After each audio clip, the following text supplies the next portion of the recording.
Welcome back ناظرین. Encounter میں بات ہو رہی ہے 23 مارچ کے حوالے سے، اور بریک پہ جانے سے پہلے ہمارے مہمان مولانا جہانگیر محمود نے کہا کہ ہم مسلمان ہونے پہ شرمندگی محسوس کرتے ہیں، اور یہ ساری اس کی سیلف ڈسیپشن. کیا کہا آپ نے؟ Negative self image. ہاں، نیگیٹو سیلف امیج کے یہ سانحے ہیں جو یہ ہم خود شرمندگی، میں اس کو ابھی ٹرم میں نے گھڑی ہے، خود شرمندگی کا شکار ہے. حل کیا ہے؟ حل بڑا آسان ہے. حل وہی ہے جس کے بارے میں آپ نے کہا کہ وہ جو سو کالڈ ملا ہے بیچارہ، وہ کہتا آ رہا ہے. اور یہ حل اور تو اور برنارڈ شاء نے بھی یہ حل کہا، بیک ٹو قرآن. دیکھیے، ہم لوگ جب تک اپنی تعلیمات کو پڑھیں گے ہی نہیں، ہم اس پہ عمل تو بہت دور کی بات ہے. یہ برنارڈ شاہ نے کب کہا؟ برنارڈ شاہ صاحب نے آئی بلیو یہ ہندوستان آئے تھے، غالباً 30s میں آئے تھے ہندوستان، اور اس میں انہوں نے ڈاکومنٹڈ ہے ان کا یہ؟ I believe so. ظاہر آپ نے پڑھا ہے تو؟ میں نے کہیں پڑھا ہے، اب میں اس وقت اس کو یاد نہیں کرتا کہ کہاں پہ ہے. بہرحال حل اس کا یہی ہے، اور وہ نہ بھی کہتے تو ہم تو جانتے ہی ہیں. ہمیں ان کی کسی سرٹیفکیٹ کی ضرورت نہیں ہے. ابھی آپ نے بہت ساری باتیں کہیں، جیسے جو لوگ کہتے ہیں کہ جناب یہ آپ نے، جو لوگ کہتے ہیں کہ یہ ملک تھیوکریسی کے لیے نہیں تھا، آپ نے ان کو کنڈیم کیا یا ریجیکٹ کیا ان کے آرگومنٹ کو. یہ تمام چیزیں جو ہیں، اس کا کوئی پروف جو آپ باتیں کر رہے ہیں، کوئی ڈاکومنٹری ایویڈنس کا تاریخ کے اندر رقم ہے یہ باتیں؟ جی ساری آپ دو چیزیں اس میں. ایک تو آپ نے فرمایا کہ میں نے ان لوگوں کو کنڈیم کیا اور نگیٹ کیا. نہیں، میں نے کنڈیم نہیں کیا. I respect every bodies opinion. ہمارا یہ کام ہے کہ ہم ہر آدمی کی رائے کا احترام کرتے ہیں. ہاں، ریجیکٹ میں کرتا ہوں، اتفاق نہیں کرتا اس بات سے. اور اس کے لیے رہی بات کی ڈاکیومنٹری ایویڈنس، دیکھیے یا تو ہمیں قائد اعظم سے ملاقات ہو جائے تو معلوم ہو جائے ابھی آپ کیا چاہتے تھے، ورنہ کوئی بھی آدمی اس وقت قائد اعظم کے ذہن کے اندر جانے کا دعویٰ نہیں کر سکتا. درست. ٹھیک ہے. اب ہم دیکھیں گے ٹیکسٹ کو. اگر آپ لاہور میں جو 24 مارچ کو جو فیصلہ کیا گیا مسلم لیگ کے اجلاس میں، جس کی بنیاد پہ 23 مارچ تو 24 مارچ کو فائنل ختم ہوا اس اجلاس کو. 23 مارچ کو اس میں فرق آیا تھا، پہلے صرف نارتھ ویسٹرن انڈیا تھا، پھر نارتھ ایسٹرن کو بھی شامل کیا گیا اس کے اندر. دو جگہ بنائی گئی نا، ایسٹ پاکستان بھی بنا، پھر ویسٹ پاکستان بنا. اس اجلاس کا جو فیصلہ ہوا، جو ان پرنسپل چیزیں ڈیسائیڈ ہوئیں، اگر آپ اس کے ٹیکسٹ کو دیکھیں تو وہ سارا کا سارا فوکس کرتا ہے مسلمانوں کے لیے، مسلمانوں کے علاقے کے لیے، مسلمانوں کے حقوق کے لیے. آپ کے پاس وہ ٹیکسٹ ہے؟ جی، ذرا ہمارے ناظرین کے لیے پڑھیے گا. مثلا no constitutional plan would be workable or acceptable to the Muslims unless geographical contiguous units are demarcated into regions that shall be so constituted with such territorial readjustments as may be necessary. The areas in which Muslims are numerically in majority, as in northwestern and northeastern zones of India, should be grouped to constitute independent states. Okay. یہ text ہے، اور یہ text ہر جگہ موجود ہے، یہ میں کوئی خود لکھ کے لے نہیں آیا. اسی کی ایگزیکٹ ٹیکسٹ ہے. ایگزیکٹ ٹیکسٹ ہے، یہ اویلیبل ہے، ہر جگہ پہ اویلیبل ہے. نیٹ پہ بھی ہوگا. نیٹ پہ بھی ہوگا، سب جگہ پہ ہوگا. اس کے علاوہ یہ ہے کہ یہ فیصلہ ہوتا ہے. اچھا، یہاں پہ ویسے میں تھوڑی سی بات کر چلوں کہ اس کو پریزنٹ کرنے والے شخصیت کے نام تھی مولوی فضل الحق. اچھا، مولوی صاحب بھی اسی سسٹم سے کوالیفائی کیے ہوئے تھے جو ہمارا ٹریڈیشنل سسٹم ہے. اس کے بعد یہ ہے کہ اسی کی بنیاد پہ آپ کا قرارداد مقاصد طے ہوا، جو پھر آئین کا حصہ بنا، آرٹیکل 2A. صحیح. اس کا ٹیکسٹ کیا ہے؟ ٹیکسٹ میں نے تو نہیں بنایا وہ. sovereignty belongs to Allah alone. Objective resolution جو ہے. جی. sovereignty belongs to Allah alone, but he has delegated it to the state of Pakistan through its people for being exercised within the limits prescribed by him. یعنی کہ اللہ تعالیٰ کی دی ہوئی جو حدود ہیں ان میں پاکستان کے عوام اس امانت کو، حکومت کی امانت کو چلائیں گے. یہ ٹیکسٹ میں اس کی کوئی تعویل نہیں لمبی چوڑی کر رہا، ترجمہ میں نے صرف کیا آپ کے لیے. وہ خود سیلف ایکسپلینیٹری، یہ خود وضاحت کر رہا ہے اپنی. دیکھیے یہاں پہ لکھا ہے کہ principles of democracy, freedom, equality, tolerance and social justice as enunciated by Islam. آج یہ آپ کے آرٹیکل 2A ہے آئین کا پاکستان کے. یہ ٹیکسٹ ہے. اگر کوئی شخص یہ کہے جی کہ میں قائد اعظم کے دماغ میں گھس کے بتا سکتا ہوں کہ وہ کیا سوچ رہے تھے، تو میں نہیں جانتا. تو ایسے آدمی کے ہاتھ سے ہاتھ چومنے پڑیں گے جو اتنا کوئی جانتا ہو. لیکن یہ جو ٹیکسٹ ہے، میں تو ٹیکسٹ کی بنیاد میں تو نہیں ملا قائد اعظم کو، میں فیصلہ کروں گا ٹیکسٹ کی بنیاد کی، اور میرے خیال میں ڈاکیومنٹڈ پروف از دیئر. اس پہ بات کریں وہ کیا چاہتے تھے، کیا سوچتے تھے، یہ تو ڈیبیٹیبل چیز ہے، اور ہسٹری کا کانٹیکسٹ ہمیشہ ایک سے بڑھ کے ہوتا ہے.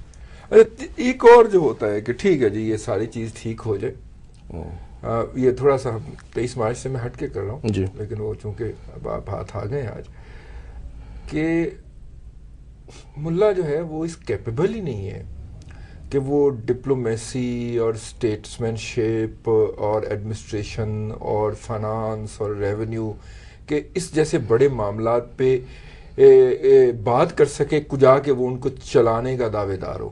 ٹھیک ہے سسٹم تو ایک تھا جی، ایک یہ بھی اسکول آف تھاٹ، سسٹم تو ایک تھا جی اور وہ رہا بھی جی، لیکن اب جو اس سسٹم کو لے کے چلنے والے لوگ ہیں ٹھیک ہے وہ اس قابل نہیں ہے جی، وہ انکمپیٹنٹ لوگ ہیں، انہیں انگریزی نہیں آتی، وہ ٹیڑھی ان کی خواتین جینے نہیں پہنتی، ان کو کیا پتا کہ دور جدید کیا ہے.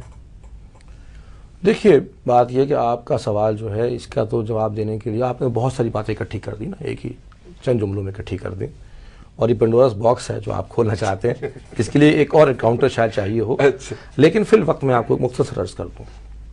دیکھیے بات یہ ہے کہ ملا جس کو آپ کہہ رہے ہیں، علماء کرام، علماء حق، یہ اقتدار کے خواہش مند بھی نہیں ہے، اقتدار ان کا مقصد بھی نہیں ہے، اور نہ ان کے مدارس میں، نہ ہمارے مدارس میں یہ بات سکھائی جاتی ہے کہ تم جا کے تو سیٹیں لڑو اور یہ کرو.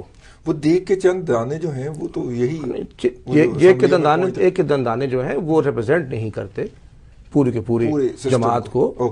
لاکھوں طلباء نکلے ہیں ہمارے مدارس سے، اور بے تحاشا علماء بیٹھے ہیں اور بھی کام کرتے ہیں سوائے صرف ایک چیز کے. علماء نہ تو خود چاہتے ہیں اور نہ ضرورت ہے اس چیز کی. ہم اس وقت فی الوقت اتنا ہو جائے کہ جو پالیسی میٹرز ہیں اس میں اس طرح کے ایک زمانے میں حکومت نے ایک غالباً مجلس شورا اور شریعہ ایڈوائزری باڈیز بنائی ہیں ڈفرینٹ سٹیجز آف گورنمنٹ، کہ کیا یہ پالیسی ہے، کیا یہ پالیسی اسلام سے، قرآن کے اصول سے، سیرت سے کلیش تو نہیں کر رہی؟ صحیح. تو یہ ہمیشہ رہا ہے.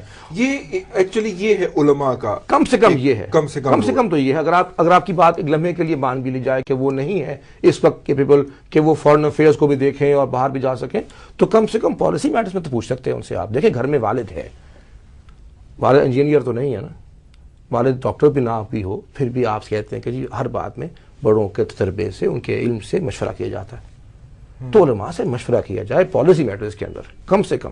آپ سیلف امپوز بڑے بن رہے ہیں یار، یہ تو کوئی بات نہیں. دیکھیے ہم سیلف امپوز بڑے نہیں بن رہے، ہم یہ کہتے ہیں کہ آپ ہم سے سیکھ لیں یا ہم کو سکھا دیں، یا تو دین سکھا دیجئے ہمیں. یہ دیکھیں نا ہم ڈنڈا پکڑ کے لگے ہوئے ہیں نا، اب سارے ہم نے امریکہ سے پیسے لیے ہیں کہ ہم سارے مدرسوں کو ٹھیک کریں گے اور وہاں پہ بچوں کو کمپیوٹر جا کے دیں گے. یہ اب 23 مارچ سے آگے چلے گئے، ہم 23 مارچ سے آگے جا رہے ہیں، ہم 23 مارچ تک رہتے. کیا آپ کے خیال میں آبجیکٹو ریزولوشن جو ہے وہ کنٹینیوٹی ہے لاہور ریزولوشن کی، اور آپ کے خیال کیا پھر سفر یہیں پہ ختم ہو جانا چاہیے کیا کہ آگے بہت ساری اور بھی دیگر منزلیں درپیش ہیں؟ سفر یہ ختم ہونا نہیں چاہیے تھا لیکن ختم ہو گیا. ان تمام حالات اور واقعات اور وجوہات پہ تو ہم نہیں جا سکیں گے اس وقت، لیکن اتنا ضرور کہہ دوں کہ کچھ فوری ضروریات تو تھیں. مثلا کسی بھی قوم کی ریڑھ کی ہڈی اس کا نظام تعلیم ہوتا ہے، اور وہ ریڑھ کی ہڈی اگر کمزور ہے تو وہ جھکا رہتا ہے. جیسے آج میں نے عرض کیا کہ خود شرمندگی کا شکار ہیں، جھکے ہوئے ہیں اور خود جھکتے ہیں. ہمیں کو نہ بھی جھکائے تو ہم جھکنے کو تیار ہیں. ہماری ریڑھ کی ہڈی کمزور ہے. وہ ریڑھ کی ہڈی ہم نے انہیریٹ کی ہے فرام کلونیل ٹائمز، انگریز راج کے دور سے ہم لے کے چلتے آ رہے ہیں. ہمیں چاہیے تھا کہ ہم اس نظام تعلیم کو تبدیل کرتے. نمبر 1 تو کیا تو ہے، ہم نے سب کو کہا کہ اب اے لیول کا امتحان دیا کرو، او لیول کا دیا کرو. ایک نظام تعلیم جو تربیت کرتا ہو. آپ کے بچے اگر اسکول جاتے ہیں رضوان صاحب تو آپ خود جانتے ہیں کہ تربیت ہمیشہ تو رہی کوئی نہیں، کبھی تھی شاید نہیں. ایک تو چیز یہ دس از، یا آپ تھوڑا سا میں شاید ہٹ رہا ہوں آپ کے سوال سے، ویئر وی وینٹ رانگ، ہم سے کیا غلط ہوا. نمبر 1 ہم نے نظام تعلیم کو تبدیل نہیں کیا.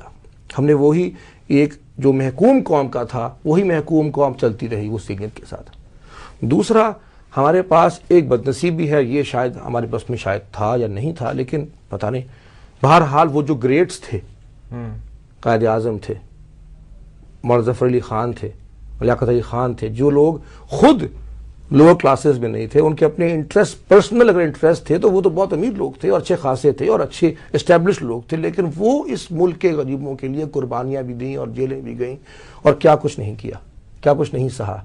اس فرسٹ لائن کے بعد سیکنڈ لائن کوئی نہیں نظر آئی، ہم سیکنڈ لائن ڈیولپ نہیں کر سکے۔ نہیں جنگی صاحب، یہ ہر دور میں ہوتا ہے۔ مثلا ہمارے ایک دوست ہیں، بزرگ دوست ہیں، وہ کہا کرتے ہیں کہ اب آپ بڑے لوگوں کو بھول جائیں اور خود بڑے لوگ بننے کی تیاری کریں، کیونکہ اب اگلے دور کے بڑے لوگ آپ ہوں گے، اگلی باری وہ ہمیں کہا کرتے ہیں۔ اور یہ مطلب کہ ہر دور کے اندر ہوتا ہے کہ بڑے لوگوں، اس کے بعد جو آنے والی جو خلا ہو جاتی ہے، وہ اتنی کمپیٹنٹ یا اتنی کمیٹڈ نہیں ہوتی اپنے کاز کے ساتھ۔ میرا سوال پھر وہی ہے کہ کیا آبجیکٹو ریزولوشن پہ آ کے بات ختم ہو گئی، یا اس کے بعد ہمیں سسٹم کو، ہم نے اللہ تعالیٰ سے بھی دھوکہ کیا نا جی، وہ 99 تک 2002 تک ہمیں وہ اسلامائز کرنا تھا اپنا فائنینشیل سسٹم، تو ہم جا کے ادھر سے سٹے لے آئے اور ہم نے یہ کر دیا اور کہا کہ جی ایک اسلامک بینکنگ سسٹم ہم نے انٹروڈیوس کروا دیا ہے، جو کہ 1973 کے کانسٹیٹیوشن کا حصہ تھا، جس کو ہم نے کرنا تھا، کمٹ کیا تھا، ہم نے اللہ تعالیٰ سے وعدہ کیا تھا۔